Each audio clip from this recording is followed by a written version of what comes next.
What's up, everyone? It's your boy Scott. Welcome to the Scott Report, and we are finally able to sit down and talk about the long-awaited Mobile Suit Gundam, the Witch from Mercury episode 1.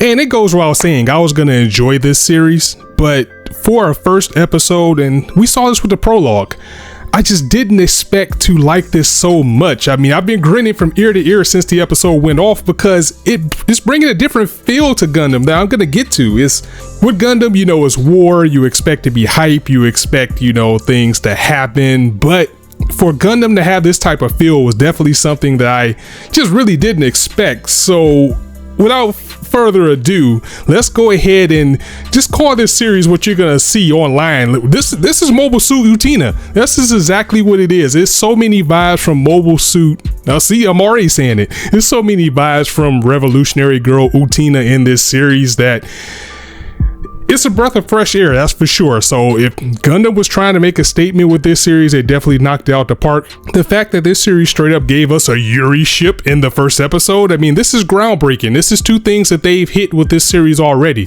The first with it being the first Gundam series with a female lead, and then we have this groundbreaking franchise where we're gonna have two females in a relationship in some shape, form, or fashion.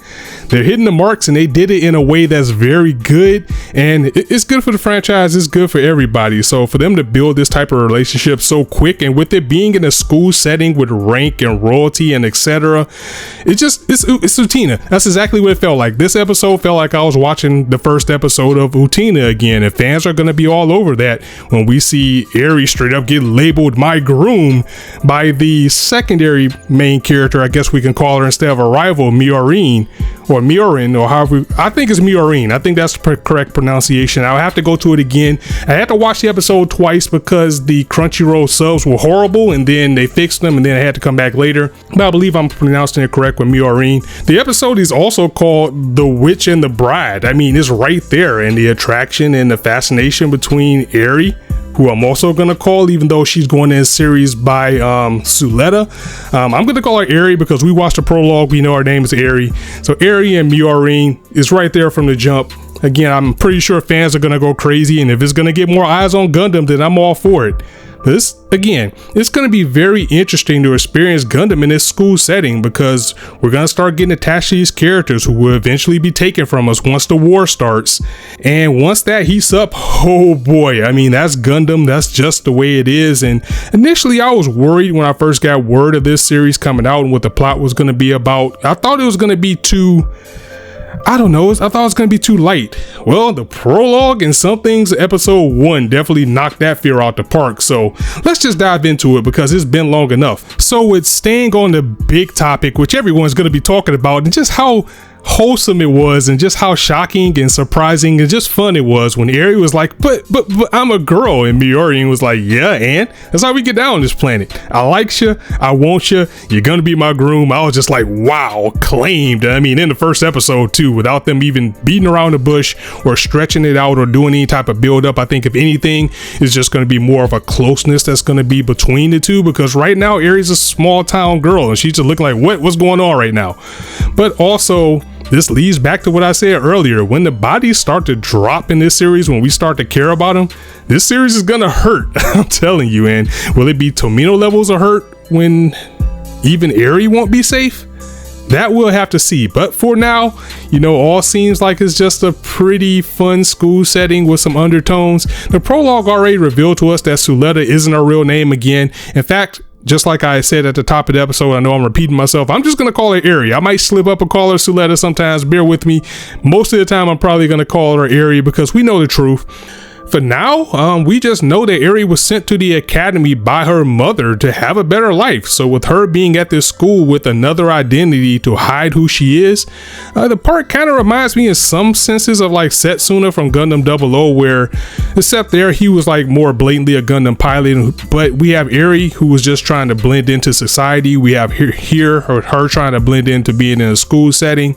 She's a kid from the planet Mercury who isn't as privileged as her peers. But as the story progresses, we'll get more and more into why she's there. And there was no mention from her mother, which seemed kind of strange, because when she was asked if her mother was still alive, she kind of glossed over that.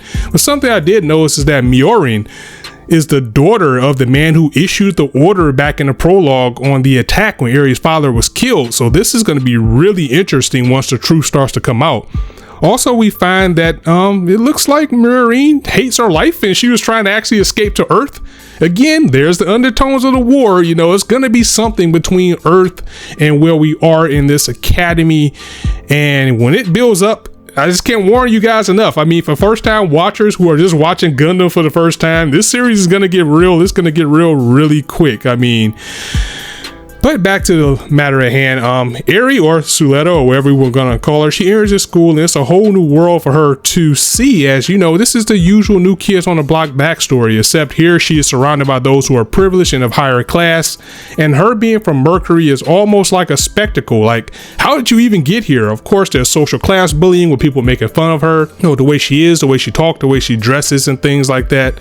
You know, and these students are also assigned to departments. You know, Suletta's in the pilot school, and Yuri is kind of like in the strategy department.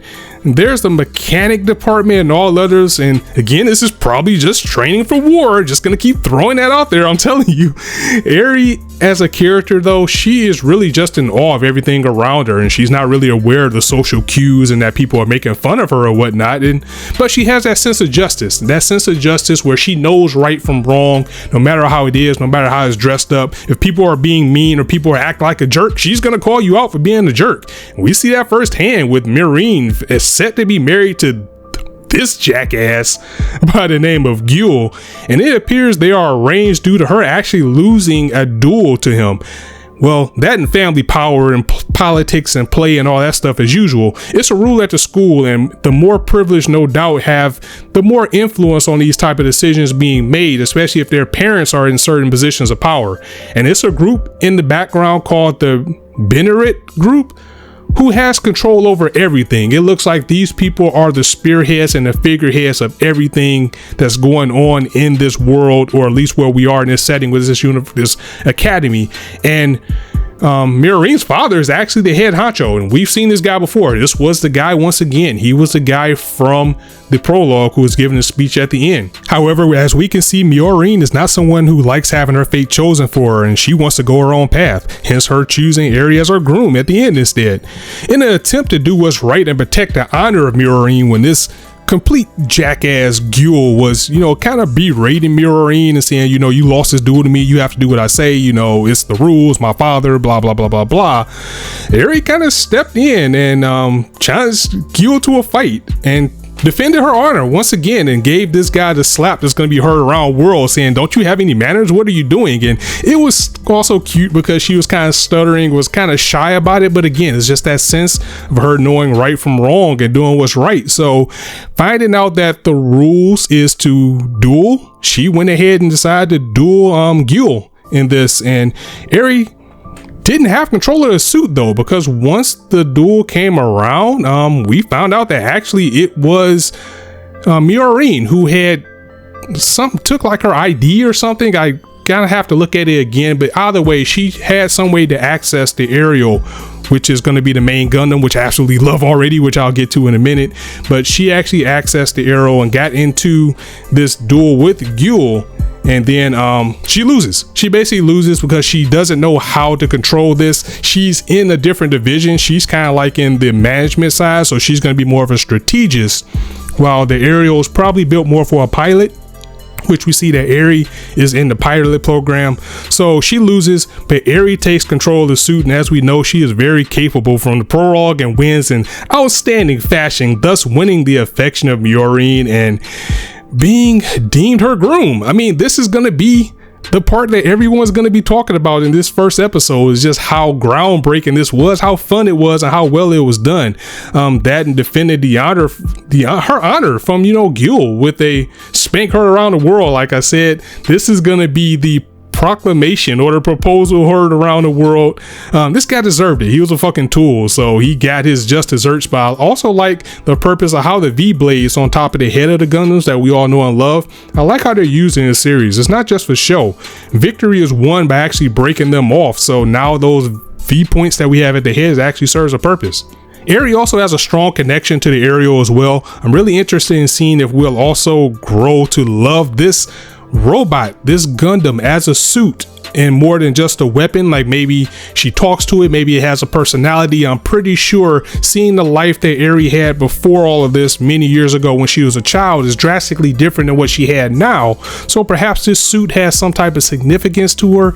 It might even be like a conscience or something that talks to her. I'm really interested in getting to this series and seeing what this all means, and I hope this is something that we can grow to care about, as the suit is more than just a weapon and maybe a personality itself at some point.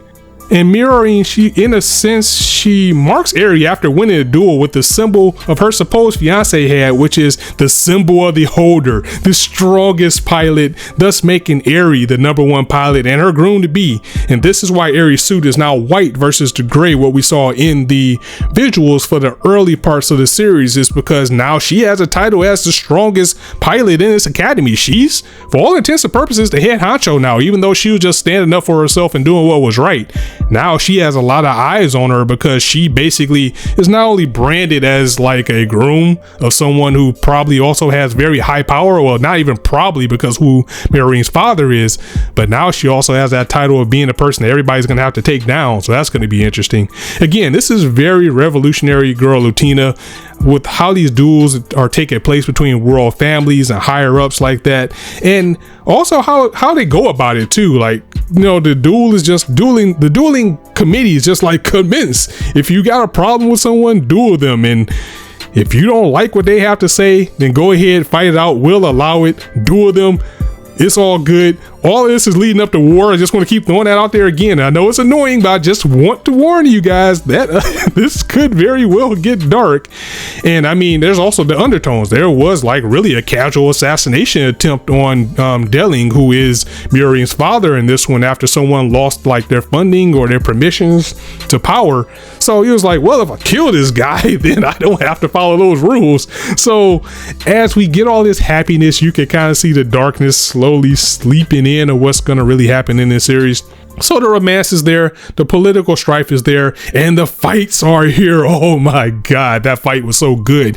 Even the one with Gule versus the guy that he beat was pretty good, but just seeing the aerial in action, that was just outstanding. And for us to get a battle like that in the first episode just shows us how much they're going to put into this. And Sunrise never really slumps on Gundam, but it looks like they're really going to put their best foot forward with this one, as the battle was probably really my favorite part of the episode, because it was just so well done. And the soundtrack was just great. It reminds me of IBO. It just kind of has that pulse pounding feel to it, where you just know things are going to get great once they get going. Seeing the shield turn into the funnels, and that kind of brings back the classic new type of things from the Universal Century, how the pilot is able to control those and actually see a funnel turn to the shield. This series is going to be amazing, man. I just cannot stop cheesing about it, and I can't promise that this video wouldn't be 20 minutes, because there's just so much that I had to say about it. And the music was top tier, the visuals were top tier. I'm liking our two focal characters already. We already have somebody that we're kind of gonna hate, and we got the political thing going on in the background, so war is going to be brewing. This series made a hell of a debut, and it's currently locked in for 25 episodes so far, but it's going to be split core, so we're going to get 12 or 13 episodes, then we're going to take a break, and then we're going to get the rest in the spring of next year. I'm hoping we get a season 2 announcement after that, because mainline Gundam series are usually in like the high 40s for episode count when it comes to episodes. But if they are going to do this to make this look this fantastic every time, I'm all for whatever they're doing, as long as they stay on the good path and they have a plan for what they're doing. What's interesting though is that between cores is that they're going to air TV versions of Thunderbolt, Narrative, and Hathaway's Flash, which are all UC movies. So I'm wondering if something's being planned for this, and also with a lost episode of the original Gundam getting a movie. I just kind of feel like at some point we're gonna get an announcement that they're gonna like remake the original Gundam series from 1979 or 0079. I mean, that's just something that we can talk about at a later time, but I just all think this is for a reason. But anyway, that's it for today's ep. If you like this video, go ahead, drop it a like, and if you want to hear more, go ahead, please hit that share and subscribe button, and also be sure to hit the bell so when I do drop a video, you will be the first to know. And also, you can follow me on Twitter as well. It's a lot of fun on Twitter. I talk about other things besides what I'm doing on videos, you know, manga, anime, whatever's on my mind as far as media, anime at the time. But most importantly, be sure to follow me there so you can see me take pictures of me building model kits. That's just a little bit of fun there as well. And my Twitter is Scout Report 9. But I'm going to go ahead and get up out of here. So as always, you guys can be anywhere on YouTube right now, but you chose to listen to me. I really appreciate that. So thanks for stopping by. On that note, it's your boy Scott signing out. See you soon.